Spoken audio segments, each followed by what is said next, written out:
So, now many people think that, it's going to be pretty tough to get a job in the United States and stay there for a while, leave, and so on.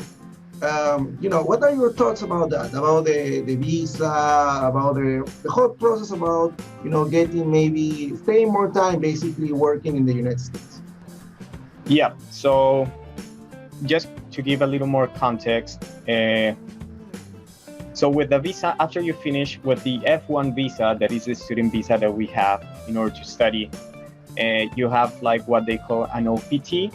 So it's basically you have 1 year of permission to work with your student visa after your MBA ended, right? So you have like 1 year that you don't have any problem about visa issues. Also, TAC and many other programs have what they call STEM extension. It's like a double degree where you have for quantitative and like very related to data analytics and quantitative methods. And if you go through that specialization during your MBA program, that it's pretty easy to get. You have 2 more years of OPT.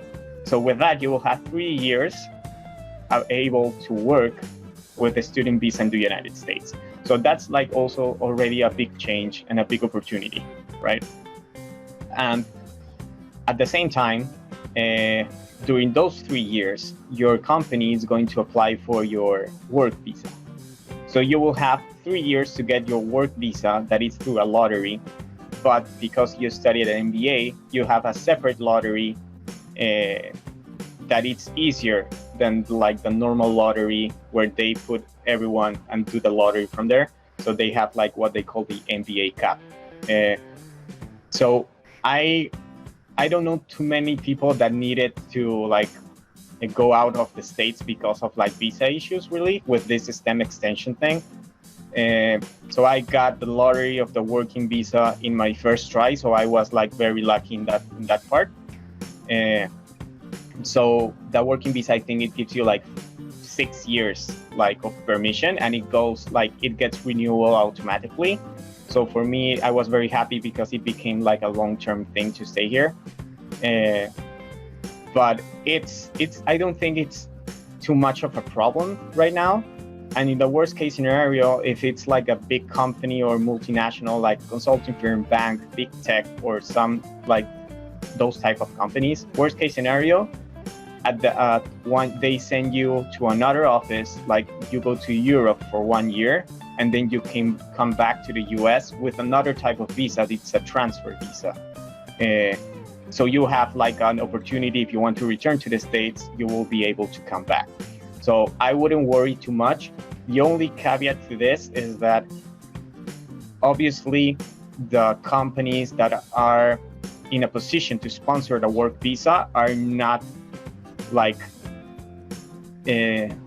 not every company sponsors a work visa, right? So normally consulting firms, banks, big tech companies are the ones that are like sponsored like work visas and are very like open to international workers.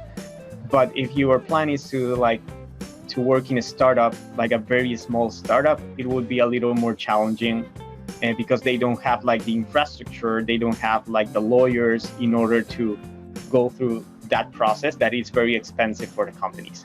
So that's the only caveat, that you won't be able to have like the same pool of possibilities as someone that was born here.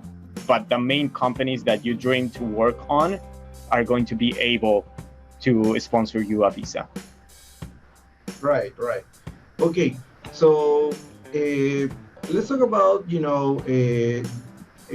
some information that usually people look when they are searching for an MBA. Okay, so for example, there are a lot of information that people who graduate from the top MBA schools, they at least get a salary of $100,000 on average.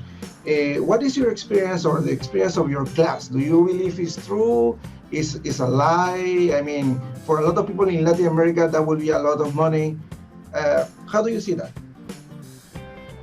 Yeah, like the first thing is that it's 100% true, right? What they put in the employment reports, that it's where they put all their stats of like, this is the average salary after graduation, X% of the class had already a job like during graduation, etc. It's 100% true.